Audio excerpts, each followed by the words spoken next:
My name is Michelle Goforth, and this is my language and cultural contact presentation for the first group. So for this group, I watched La Casa de las Flores, or The House of Flowers. It's a Netflix drama based on a upper-class family in Mexico. It's basically got a lot of drama and interesting stuff going on every week. For the first week, I watched 2 episodes and learned a lot of interesting vocabulary words. Gracias por venir, thank you for coming. Es por eso, that's why. Cuerpos ocupados, busybodies. Lo prometo, I promise. Calmese, calm down. I also heard them say tranquila for that as well. Traicionada, betrayed. Alcanzar, to catch up. Improvisar, to improvise. And extraña, which is weird. Some things that interest me about the culture was how racist they were against Dominique, one of their daughter's boyfriends. And the emphasis on small house versus big house. That when the father's mistress, that was the small house, whereas his family was the big house, and even the daughter of the mistress knew the difference between small and big house. And the versatility of the word mi amor, which I had always thought was more just towards like my love, like to a partner, but they use mi amor for everyone in their family, anyone that they care for. For the second week, I watched another 2 episodes and learned the words or sayings. Hacer las cosas bien, doing things right. Cortar el drama, cut the drama. Lo juro, I swear. Que graciosa, how funny. Eso apesta, that sucks. Conmoción, shock. Redimir, redeem. Labios apretados, tight-lipped. Molestia, hassle.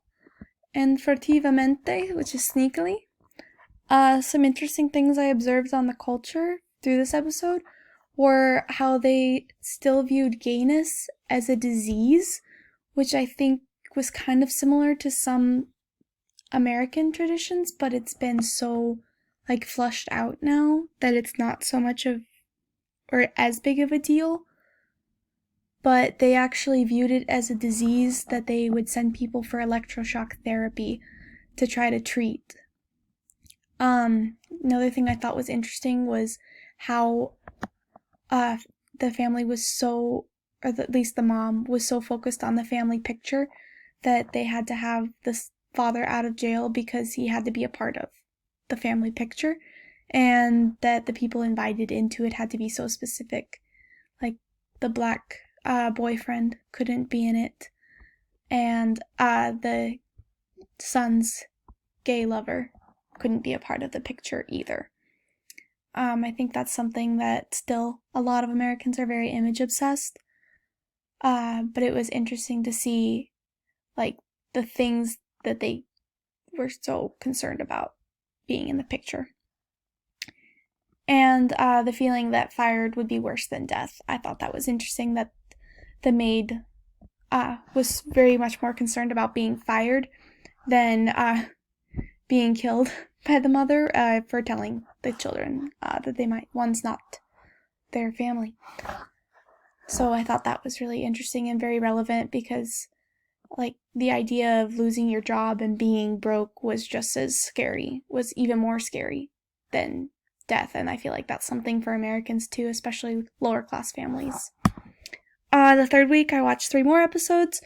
I learned the words perfecta, which is flawless, sordida, sleazy, llamativa, catcalling, resultados de ADN, which was DNA results, despecho, spite, vil, nefarious, disfraz, costume, deprimido, depressed, asunto, affair, and putrefacion, which was rot.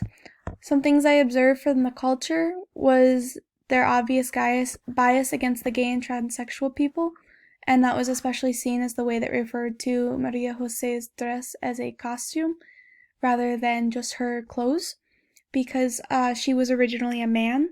And another thing I observed was the importance of family as they all moved on to try to work together to get the father out of jail, which I thought was very nice. And similar, again, to some American families that they'll do anything to help each other.